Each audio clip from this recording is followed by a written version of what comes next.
In this section of the course, we will learn about containers in C++. We will learn about vectors, forward lists, decks, sets, maps, stacks, and queues.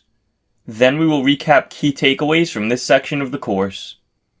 After that comes the quiz for the concepts taught in this section of the course, and then a video going over the answers and explanations to the quiz.